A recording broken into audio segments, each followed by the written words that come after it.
Tingnan natin ang banal na kasulatan tungkol sa kahapisan. At ang tema nating pag-aralan, pagkamapalad ng mga taong nakakapis. Matthew chapter 5, verse 4.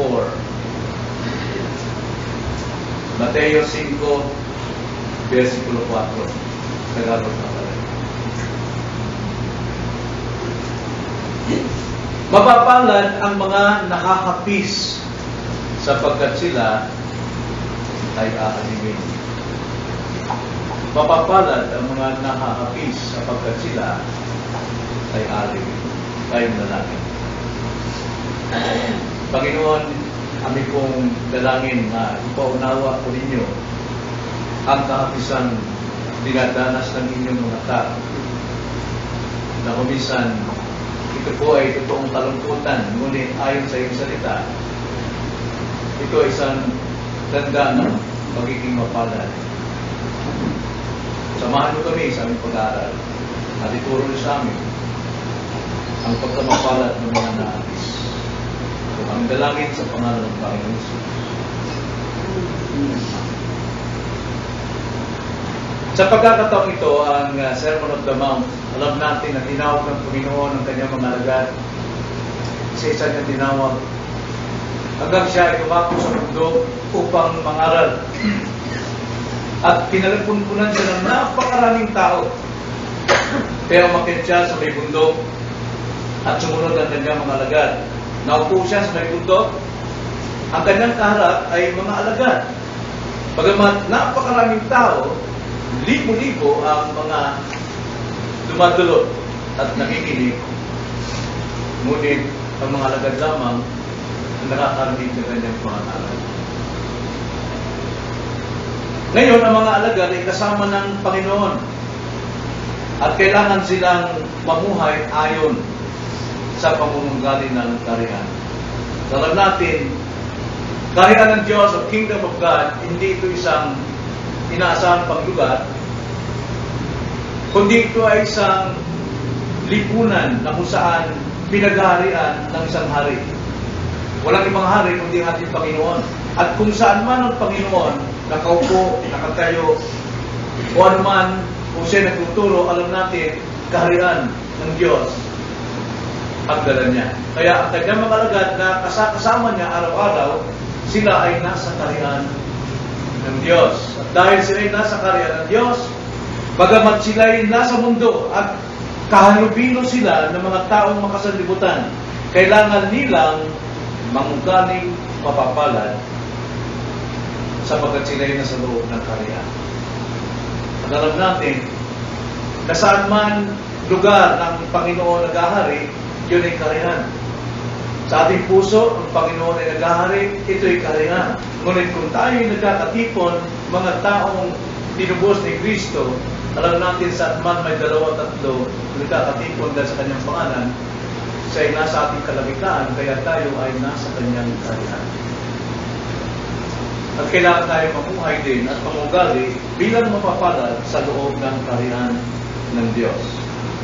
At isa sa mga ugali na dapat nating bigyan ng pansin na tayo lumago, na bagamat taglay natin ang ugali nito ay dapat makita pa rin sa atin ang pagkamapalad, lalo na ang isang ugali ng kahapisan, kalungkutan.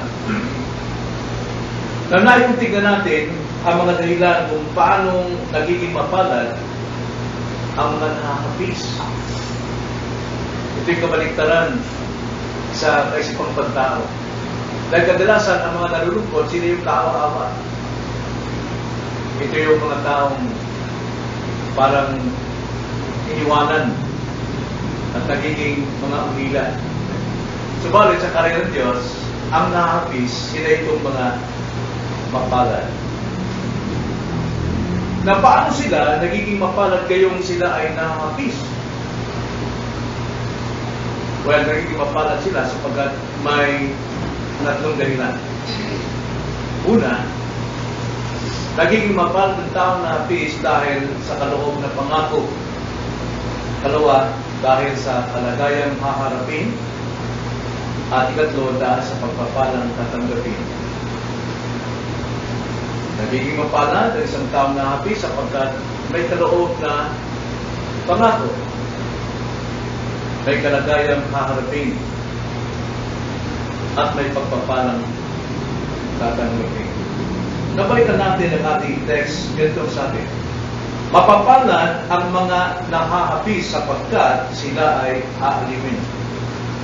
Unang-unang mapapansin natin yung salitang mapapalad. Ito'y pangako. Ito'y kaloob na pangako sa lahat ng mga mananampalataya na nasa loob ng karya ng Diyos. Mapapalad. So ito yung kaloob na pangako. Mapalad. Kaya ang isang taong nahapis sa loob ng karyaan ng Diyos ay mapalad o maligaya. Ito'y pangako kaloob ng Panginoon sa mga alagad.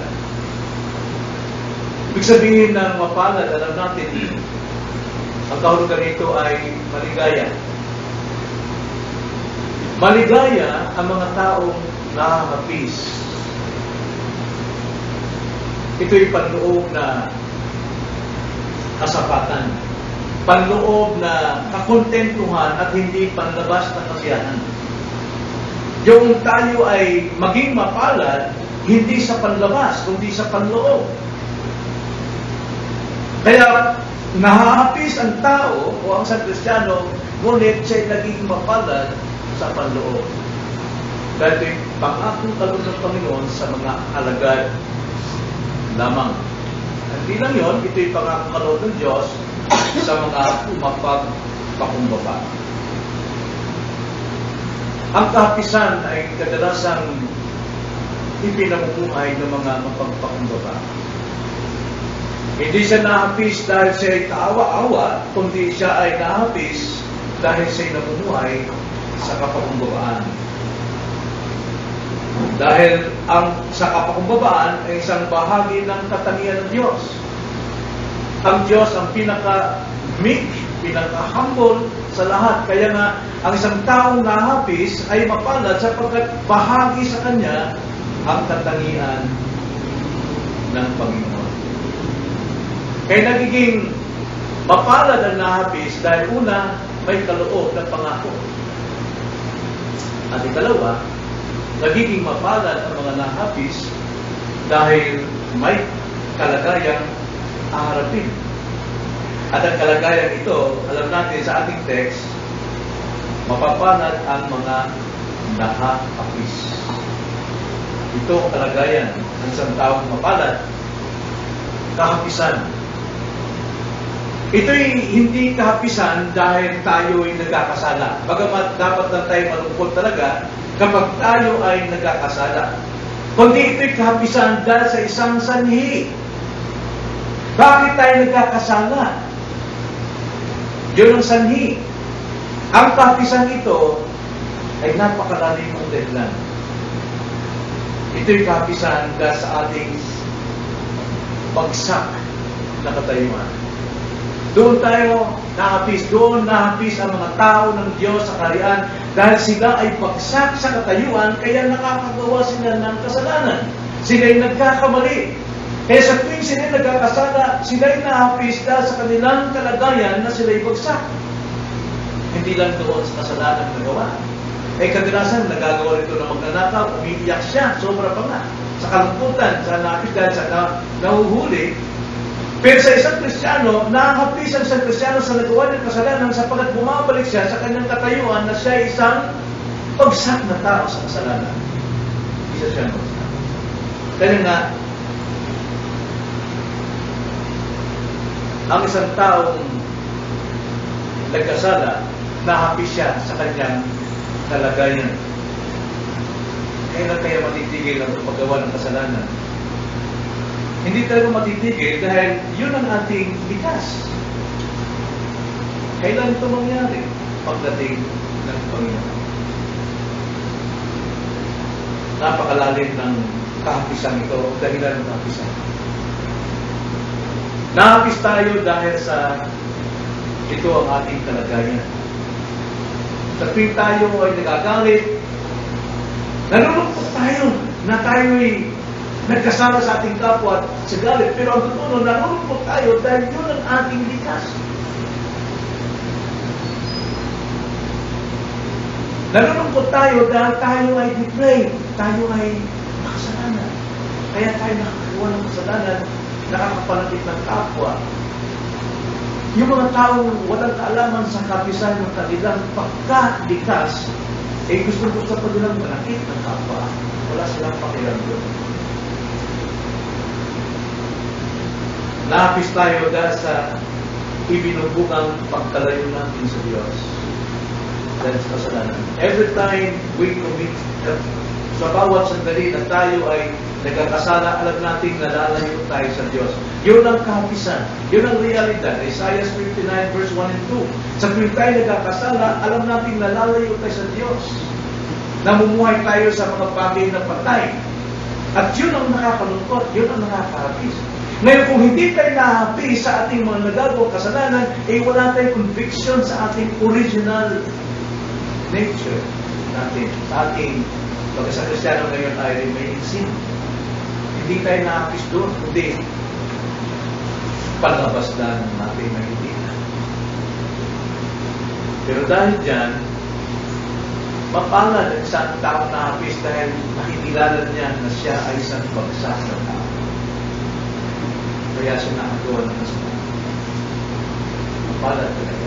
Ikatlo, mapalad ang isang taong nahapis na namumuhay sa karya ng Diyos sapagkat mayroon siyang talagayang haharapin at pagpapalang matatanggap. Ano yung pagpapalang matatanggap sa isang taong nahapis? Mapapalad ang mga nahapis sapagkat sila ay haaliwin. Tanging mga nahapis na mga tao ng Diyos sa karyaan ang haaliwin ng Diyos. Kaya suriin natin ang ating kahapisan. Pag tayo ba'y nakagawa ng kasalanan, nahapis tayo dahil tayo nahuli o tayo ay nakita na tayo nagkasala, gumawa ng kasalanan. Kahit mga unbeliever, ganun din nahapis din sila Pero dapat tayong mahapis. Bakit tayo nakagawa ng kasalanan? Dahil tayo ay likas na mga kasalanan. Subalit, sa mga umaamin o tumitingin sa panloob ng kalagayan, may pagpapala silang magatanggap. At ito ay ang comfort, ang kaliwan. So sa mga nahapis dahil sa kanilang kasalanan at pagka makasalanan, may pangako ang Diyos. Blessed are those who mourn, for they shall be comforted. So ibig sabihin, ipinahintulot ng Diyos ang pamimigating ito bilang ating landas, ngunit hindi ating destinasyon. Sa ating pamumuhay Kristiyano, habang tayo bumabagsak, ipinahintulot ng Diyos na tayo ay mahapis, pero hindi yung ating destinasyon, sapagkat ang ating destinasyon ay talagang glorious. It's a bliss day, a bliss place, isang napakasayang lugar. At totoo, hindi natin kayang aliwin ang ating sarili.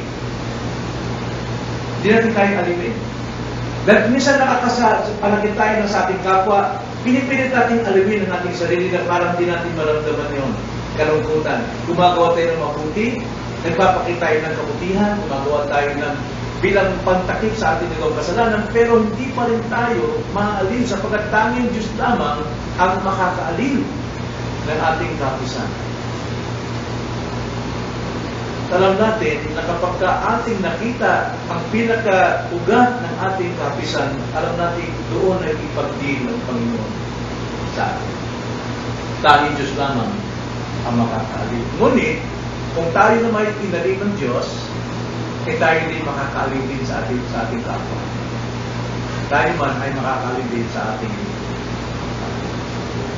Kaya nakita natin, ang taong nahapis, dahil alam niya ang kanyang ligas, siya yung mapalad. Siya yung mapalad.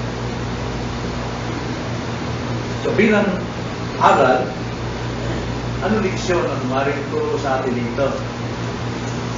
Una, yung talatang ito na napakaikli, ito yung nagtuturo sa atin Nasuriin natin ang ating kalungkutan, ang ating kapisan. Nahapis ba tayo dahil sa kabiguan sa buhay? Nahapis ba tayo dahil nawalan tayo ng bagay? Nawalan tayo ng minamahal? Dapat nating matutunang kilalanin kung ano ang ating pinakakapisan. Kadalasan, nalulungkot tayo dahil may nawala sa atin, may nabawa sa atin, may nasaktan tayo, o ano pa man. Ang kapisan ito ay panlabas lang.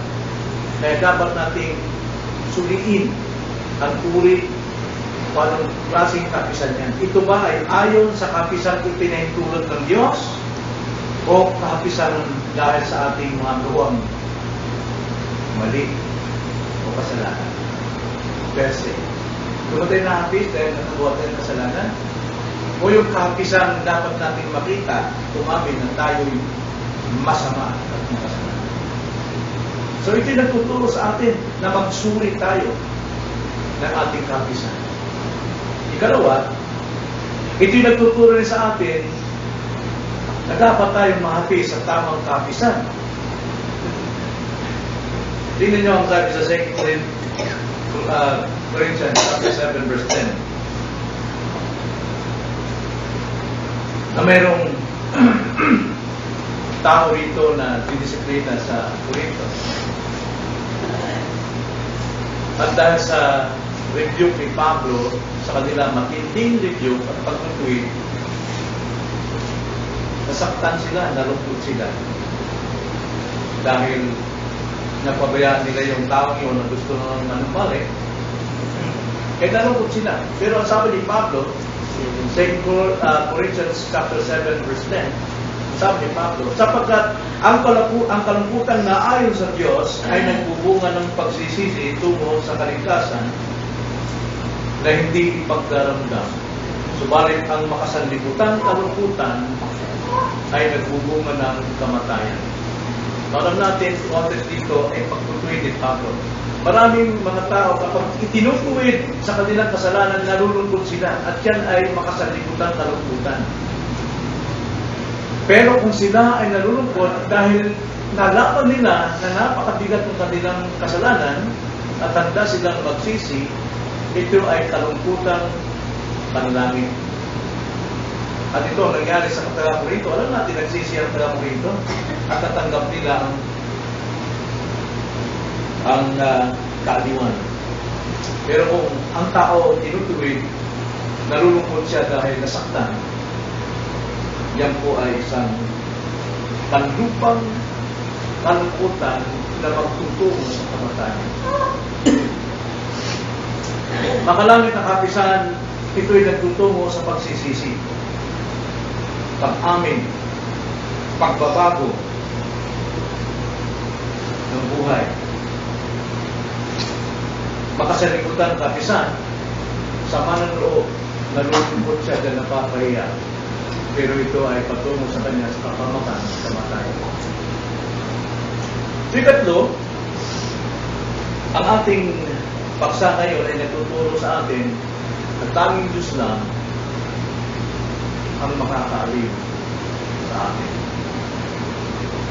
Sapagkat siya lamang ang Ama ng kaawaan at Diyos ng kaaliwan. 2 Corinthians 1:3-4.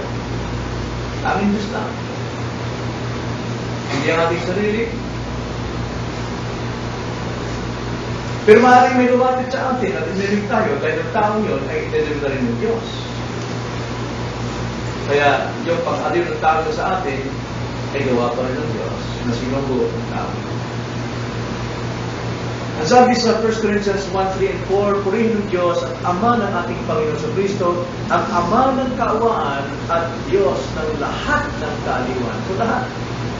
Kung tayo inaaliw ng iba, alam natin mula sa Diyos. Kaya verse 4, na umaaliw sa atin sa lahat ng ating kabigatian upang maaliw natin ang nasa anumang kabigatian sa magitan ng kaaliwan na inaaliw sa atin ng Diyos. Ang Diyos ang pinagmulan ng lahat ng kaaliwan. At ang mga taong pinili ng Diyos nagiging instrumento para din tayo ay aliwin sa ating kabigatian. Kaya mula pa rin sa Diyos, sapagkat ang Diyos ang siyang Ama ng lahat ng kaaliwan. Tanging Diyos lang. Hindi natin kaya aliwin ang ating mga sarili. Diyos lamang ang makagawa nito sa atin. Subalit maaari tayong makagib sa iba kung tayo'y meron mo. Pinakita natin, kahapisan, hindi ito katapusan, kalungkutan, kundi ang kahapisan ito ay isang biyaya ng Diyos sa lahat ng kanyang mga tao na mamuhay sa kanyang kaharian. Sapagat ang buong kahapisan ay nakikilala niya ang kanyang pagkamakasalanan. Kaya sigunda lang yung makakapalagay tayo sa iba. Pero totoo talaga, naamin natin tayo ay masama. Kaya nga, nagiging mapalad ang mga lapis, una dahil mayroong kaloob na pangako. Mayroong kalagayang harapin at may pagpapalang matagal. Tayo ay manalangin.